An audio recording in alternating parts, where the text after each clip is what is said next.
Where will you and your school be in 3 years? You'll be somewhere.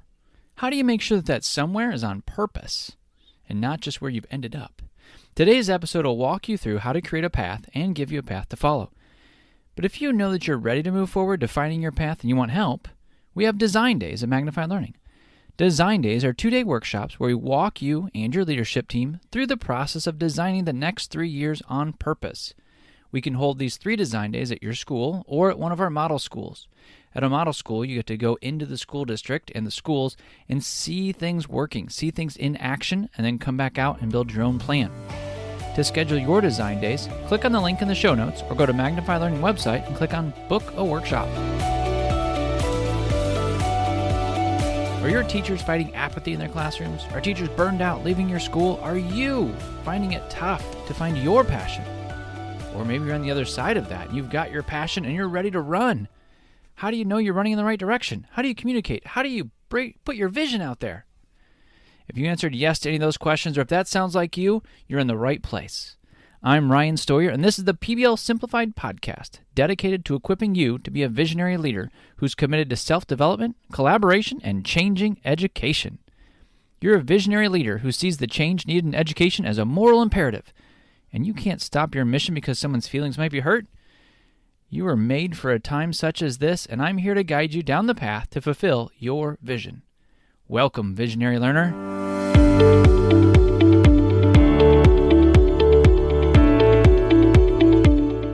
I'm so glad you joined me today. I am fired up for these leadership episodes as we talk about leading and putting the path out there with vision and purpose and process. Today, in this podcast episode, we have a need to know around how you create a continual stream of community partners. The Leadership Leap is going to go through the book, The Checklist Manifesto. And the episode topic today is defining the path. You've looked at defining the dissonance. There's something wrong in education. There's something that needs to be improved. Hopefully you've taken the time to define the ideal, as we did in the last leadership episode. And now we're going to talk about defining the path, looking 3 years out. Where are you going to take yourself, and where are you going to take your staff? You need to plan that out so you can step confidently into the future. 48 days to the work you love. Looking to start a side business or needing to reignite your passion? I'm personally a part of the 48 Days community and have seen enormous growth in understanding myself, my future, and the contribution that I'll make to the world. 48 Days says, we believe that every person has unique talents and abilities that when meshed with your values, dreams, and passions, can allow you to have a purpose, make a profit, and love your life. Click on the link in the show notes to join the waitlist for the 48 Days community so you can jump in when new members are being accepted. It might just change your life. Our need to know for today is an extension of our need to know from the last leadership episode. How do I bring in a continual stream of community partners? Once you have community partners in your classroom, in your school building, you understand that they're a vital part to this work. It makes the work in your building important, it makes things transparent, it brings the real-world problems to you, and it gives your staff and your students a place to showcase the great things that are happening. So how do you keep this up? One of the great tools that I love to help schools set up, and you can do this on your own, of course, is you set up a quarterly community breakfast. I like to do it on a Friday morning. So Friday is kind of a casual day sometimes in a school district or in a business place, and they just say, hey boss, I'm going to come in, an hour late. I'm going to stop at the school. I'm going to give them some time, and then I'll be right back in. And that works for a lot of people. It works for entrepreneurs. It works for people in like engineers. It works for people that are in nonprofit organizations. It seems to be a nice spot. So you take about an hour and a half of their time, you feed them breakfast, and you bring in your learners that are doing really great work. You bring in those teachers, the principals that are doing really great work as well, and you showcase those things. You share them. Most people in the community don't really know the great things that are happening in your school. Someone else is telling your story, or it might be an absence or a silence from the story, so they just assume that it's business as usual, when in fact it's not. You're doing amazing things. So you bring these learners in, and they start talking about, putting these pamphlets in doctors' offices. They're talking about, redoing the local senior center, publishing books, all these things. They have no idea awesome real-world work that's happening. So you get to showcase it. And then somewhere in there, you say, hey, you know what, community partner? You can be a part of the next thing that happens in our school district. Give us your information. We'll let you know what's coming up, and you can be a panel. You can watch some of these presentations and give feedback. You might be an expert that comes in to help teach a particular subject. We'd love to have you participate, or you can just keep coming to these quarterly breakfasts, and we'll show you the great things that are happening. And if they pick any one of those, if they continue to come, if they jump in deeper, either way it's a win, because now they're telling your story, and they're telling the story as you want it to be told. They're talking about project-based learning. They're talking about things happening differently. They're talking about positive employability skills being taught. So you've got positive stories getting out there in the community from people that have influence, right? The people that are coming to your community partner breakfast, they might be the chief of police. It might be a bank CEO. It might be an engineer. It might be parents. Like whoever it is, you're starting to give them these positive stories that they can tell people in their circle, whether they go to Rotary or whatever business or meeting they go to. Now they're telling positive stories about the local school district, and that's going to come back and pay dividends on your end.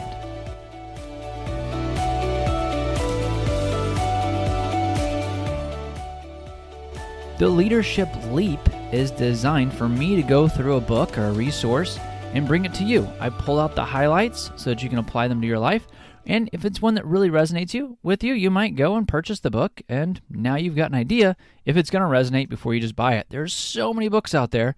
How do you choose? I'm hoping to distill some of the best books that I come across in these leadership leaps so that you have a leg up. The next book that we have on the list is the Checklist Manifesto, How to Get Things Right, from ATUL GAWANDE.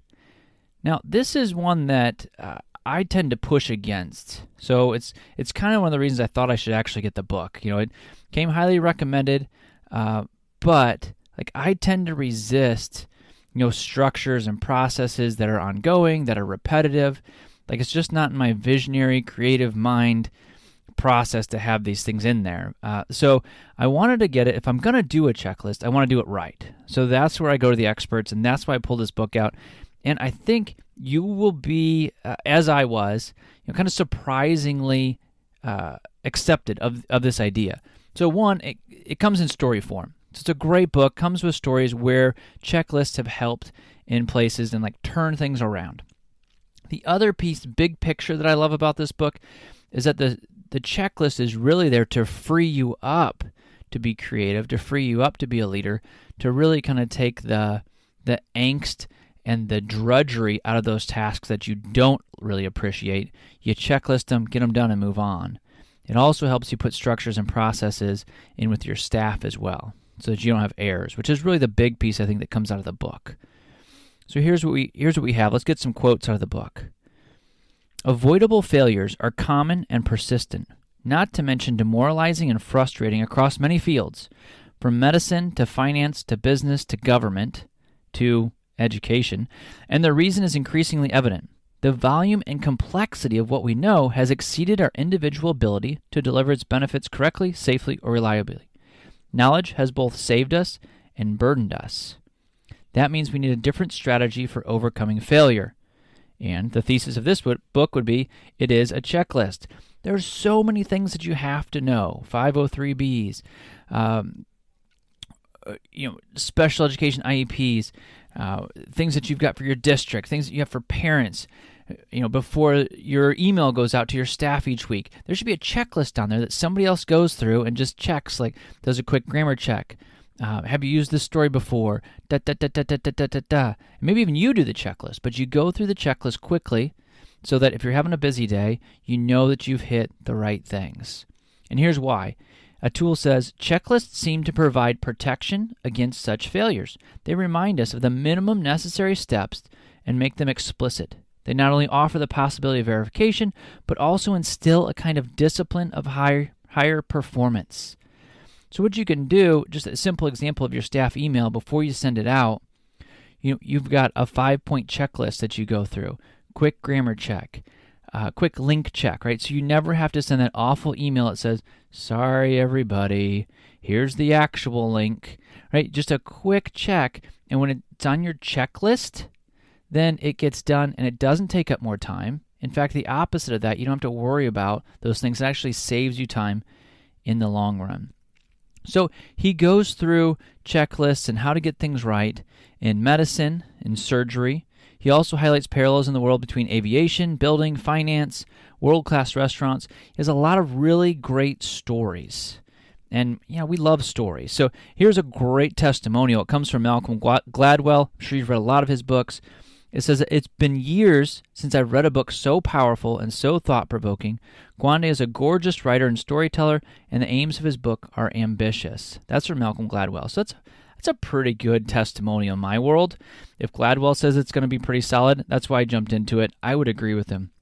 He tells this great story of the B-17 bomber when it first came out, right? So it's gonna change the war, but they get it out there, and it heads down the runway, goes up 300 feet, and crashes. Like, completely awful. Like, what happened was, it was just way too complicated to run. And they put people in here. They say, "Hey, come check this out." And these were highly skilled pilots. But the problem was, there were so many different things in this new plane that had to be referenced, checked off, that no one person could do it. Eventually, they create the checklist. The checklist allows them to have 1.8 million miles without one accident. At that point, the B-17 is implemented, and they go on devastating bombing campaigns across Germany. So eventually changes the course of history because of these checklists. And now, if you went on any plane, if the pilot and co-pilot weren't going through a checklist, you'd have questions, right?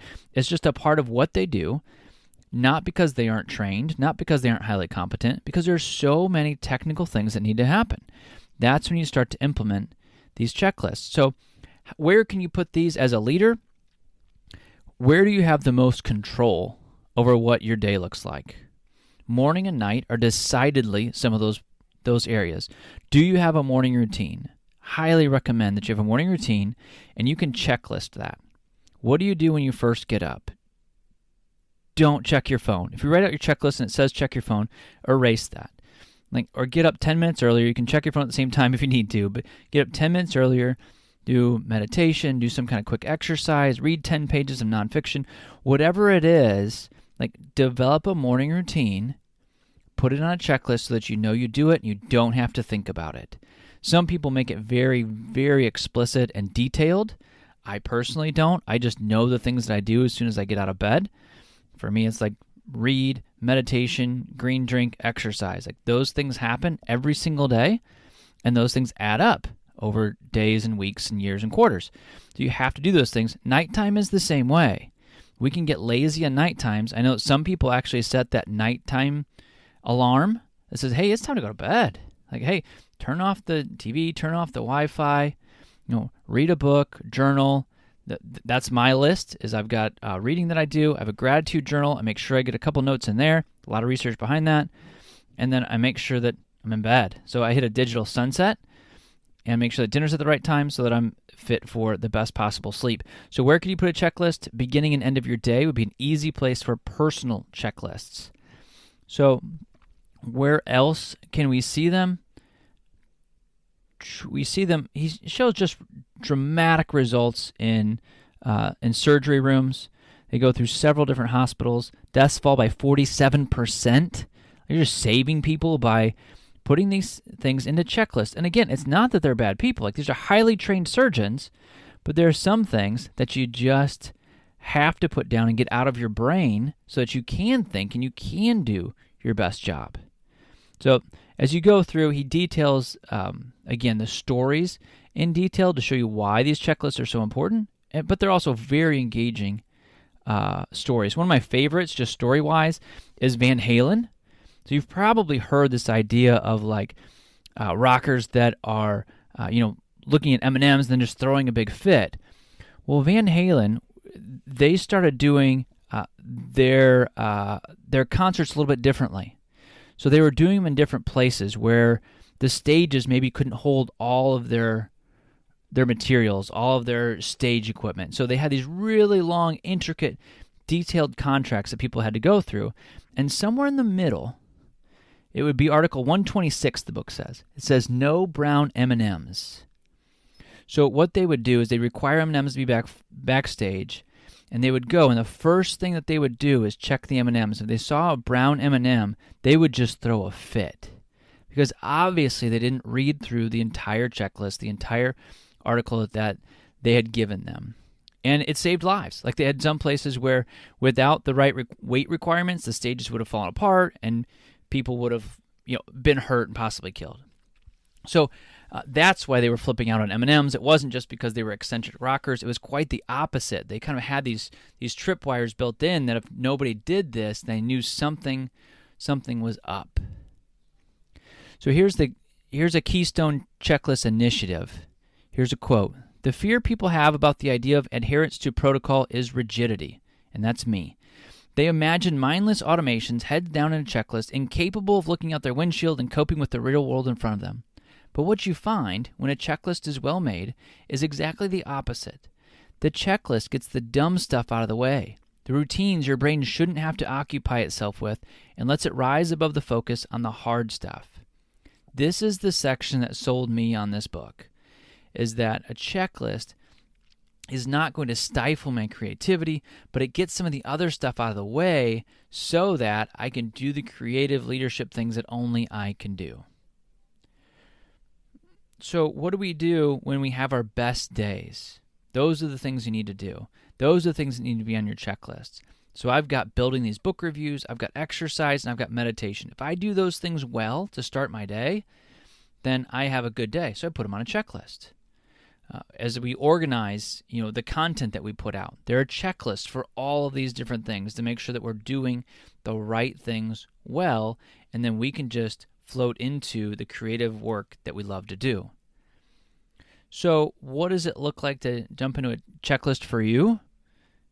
I think it's a great question to answer, right? Where could you have checklists? Where would you have others have checklists?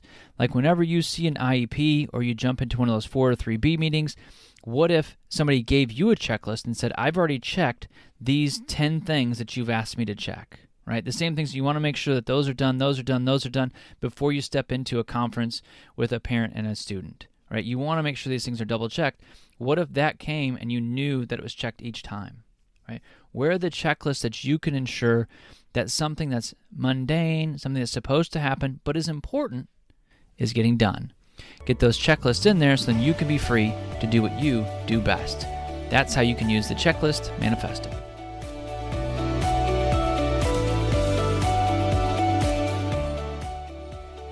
Our main episode topic today is defining the path. We've defined the dissonance. Those things are not quite right in education. We've defined the ideal. What would it look like if all things were running well? And now we're going to define the path that you can take your staff on.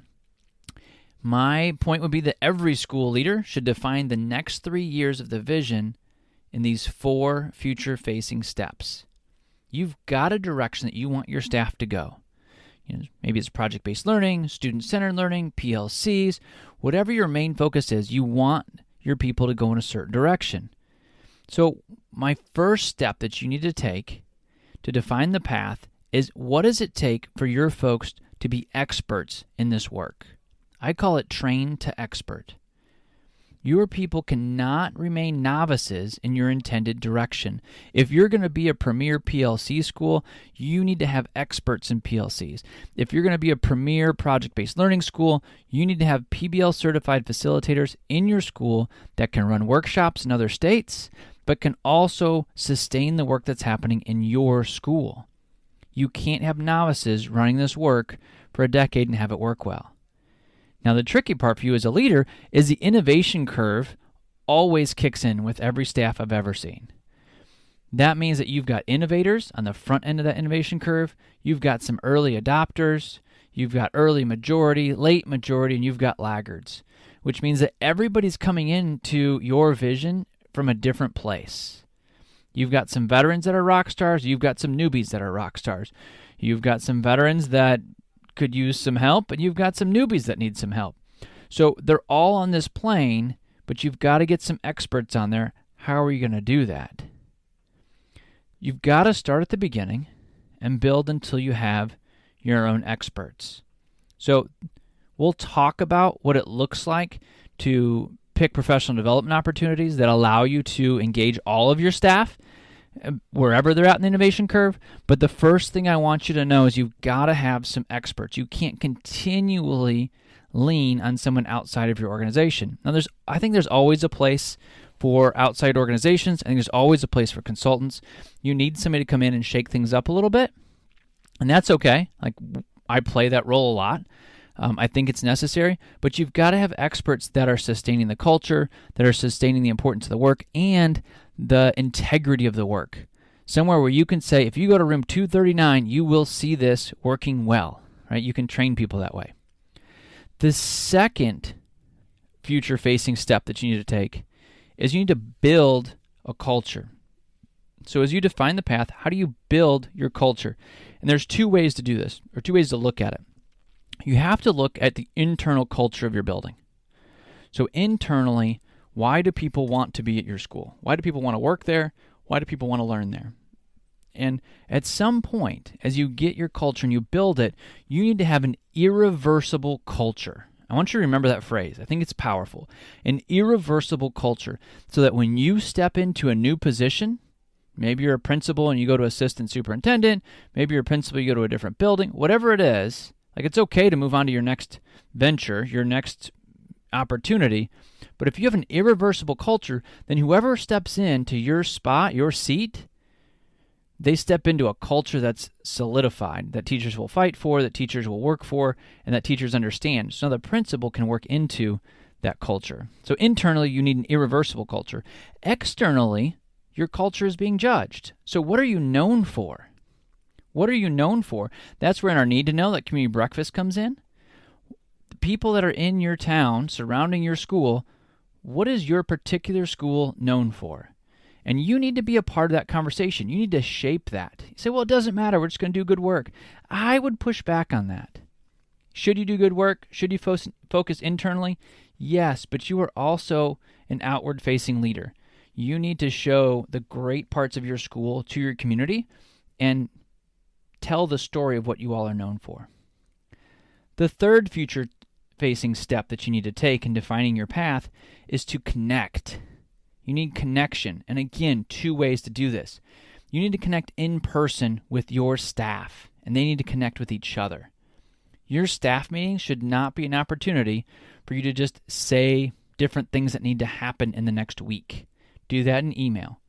In your staff meetings, rare times where your staff can get together, it needs to be collaborative. It needs to be focused on connection. And we'll go through these in detail in future episodes. I will give you very specific connection opportunities that you can have, whether it's a specific protocol, different things that you can work on. But you need, in those staff meetings, to connect, because you need to connect that high flyer who's a veteran with the high flyer who's a newbie. Right? Like, they need to talk to each other. Your whole staff needs to be connected so they can intertwine some of those great best practices that you have. I would also say that you need to connect online, outside of your district. That's right, outside of your school and outside of your district. There's a larger movement. There's a larger PBL movement happening around the country, and you need to connect to that. There are some leaders out there doing amazing things just like you are. You need to connect with them so that you guys can cross-pollinate your ideas and come up with even better ideas. Which is the fourth future-facing step, which is innovate. You need to create new systems that haven't been there before, right? Because they're going to specifically work within your local context. You take the project-based learning that you learned from us maybe, and then you say, this is what it looks like in our local context. You're going to take it and run it, and then you're going to say, you know what, for us, we tweak it right here, and that's the special sauce that we bring. You're going to innovate. To do that, you have to have experts. You have to have built an irreversible culture. You have to connect to people outside of just your district. And you also need to collaborate. Build on the work of others. Share your work. Be super generous with your work. As you're generous with your work, people notice that, and they tend to bring it right back to you. It is reciprocal. So you're going to innovate and collaborate. That's going to bring your vision to fruition. Those 4 future-facing steps. Train your staff to experts, build an irreversible culture, connect your staff and connect to the larger movement, and then innovate. What's the next course of action? What's the next thing that's coming out that you're super excited about? Innovate and collaborate around that. And as you do that, you've defined this path for your staff. This is where we're going the next 3 years. This is where we're at, and this is where we're going, and we're going to do that together. Here's how. So if this quick overview got you fired up and you're ready to go, you can do it right now. You can click on the Design Days link in the show notes. We can schedule it today. We've got a conference coming in June where you can do it with a group. Or you can tune in for the next episodes that are coming up. And I'm going to go into more detail on each one of these future-facing steps. Next week, we're going to have a PBL showcase where we hear directly from a teacher in the field. In the upcoming leadership episodes, as I said, we're going to engage in these different path points. And we're going to help you define your path with our examples, and then you can bounce off of those and create your own examples and make a path specifically for your school. And once you've got that path, this leading thing starts to get exciting. People start to see that they're a part of something bigger, and they want more, and they want to encourage you. You start to feel the encouragement, you start to feel the movement and the momentum, and it gets exciting. As you all start to do that, you're going to engage your learners, tackle boredom, and transform your classrooms. Go lead inspired. Thank you for listening to this episode of the PBL Simplified podcast. Would you help us achieve our vision of 51 by 2051? One small step you can take to help us out is to leave a review of the PBL Simplified podcast. Scroll down to the bottom of our show page, select a star rating, and leave a review. Your review helps others find this podcast. When you leave a review, the next visionary leader will see your words and join us. Thank you for leading inspired.